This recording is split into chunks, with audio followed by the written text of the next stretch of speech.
Right now, at this very moment, something invisible is shaping your future.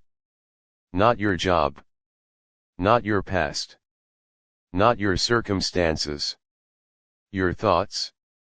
Every great civilization, every empire, every fortune ever built began first as a thought in the mind of one human being who refused to let that thought die. And every broken dream, every wasted life, every unlived destiny began the same way, with careless thinking, unfocused thinking, borrowed thinking. You may not feel it yet, but your life today is a mirror. It reflects back, with ruthless honesty, the dominant thoughts you have been holding day after day, year after year. Not the thoughts you wish you had. Not the thoughts you speak out loud to impress others. The thoughts you return to when no one is watching.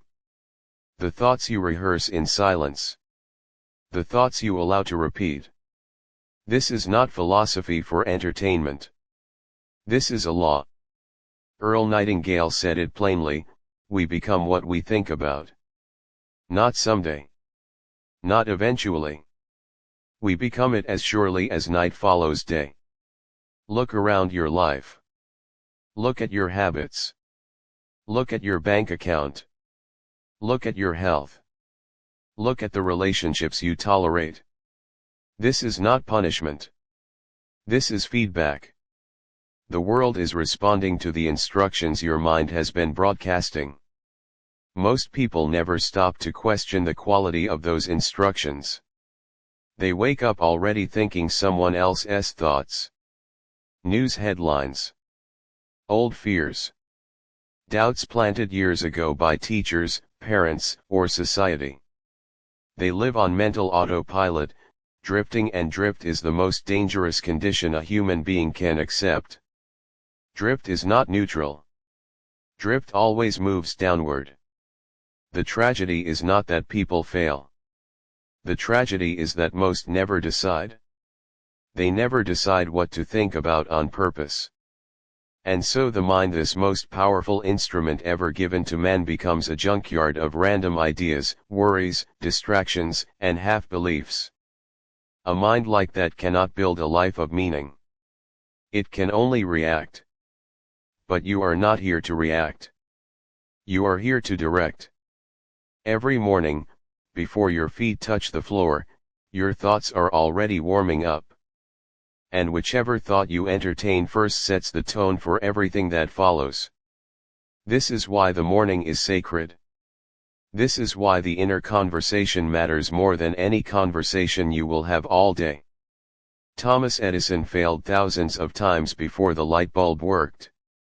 But listen closely, he did not think of himself as failing.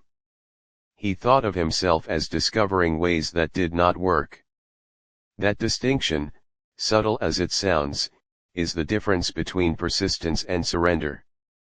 One thought builds power. The other drains it. Henry Ford was told the automobile was a fantasy for dreamers.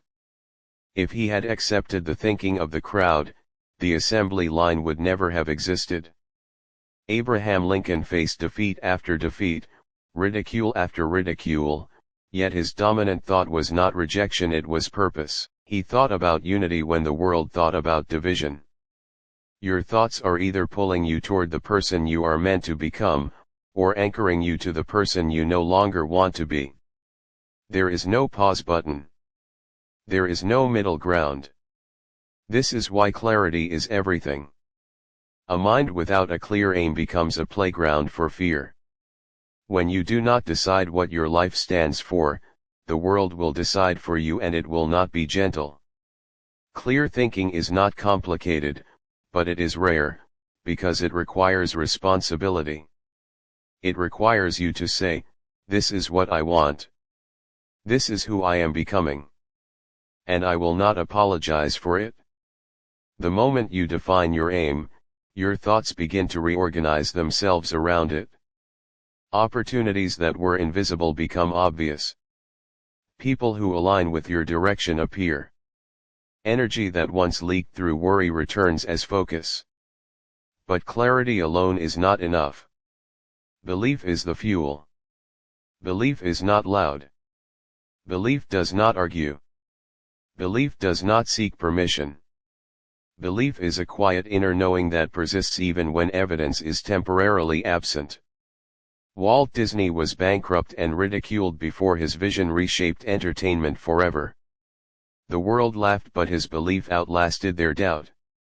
Your mind does not care whether a thought is true or false. It only responds to repetition and emotion. This is why fear spreads so easily and why faith must be practiced deliberately. Whatever you consistently think about, feel deeply about, and act upon, you invite into form. This is the unseen workshop where your life is being built. And right now, whether you realize it or not, you are placing orders. If your thoughts are filled with scarcity, you are ordering limitation. If your thoughts are filled with resentment, you are ordering conflict. If your thoughts are filled with indecision, you are ordering delay. But if your thoughts are disciplined, intentional, and directed, you are ordering growth. Discipline of thought is not suppression. It is selection. It is choosing which ideas deserve your attention and which do not. Not every thought deserves belief. Not every feeling deserves obedience. You are not your thoughts, you are the thinker. And once you realize that, everything begins to change. Because now, when doubt appears, you do not panic. You observe it. You question it. You replace it. When fear whispers, you do not obey. You ask, is this thought helping me build the life I intend? If the answer is no, you let it go. This is mastery. The mind, left indirect, will default to comfort. Comfort feels safe, but comfort never builds greatness.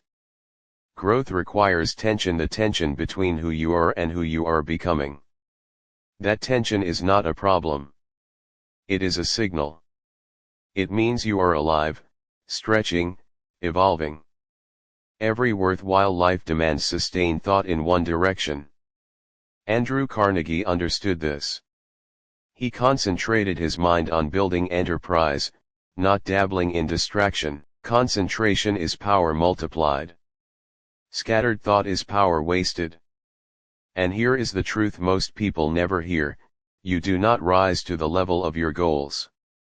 You fall to the level of your dominant thoughts. This is why visualization matters. Not as fantasy, but as rehearsal. When you see yourself clearly in the mind, the body and actions begin to follow. The subconscious accepts images as instructions.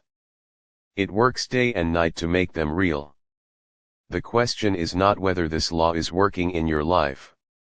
The question is what you are feeding it. Right now, you have a choice, and it is the same choice you will face tomorrow, and the day after that. You can allow your thoughts to be shaped by circumstances, or you can shape your circumstances by choosing your thoughts. One path leads to drift. The other leads to destiny. And the decision is not dramatic. It is quiet. It happens in small moments when you decide what to dwell on, what to ignore, what to believe, and what to release. Because in the end, you will not be remembered for what you wanted. You will be remembered for what you consistently thought about and became.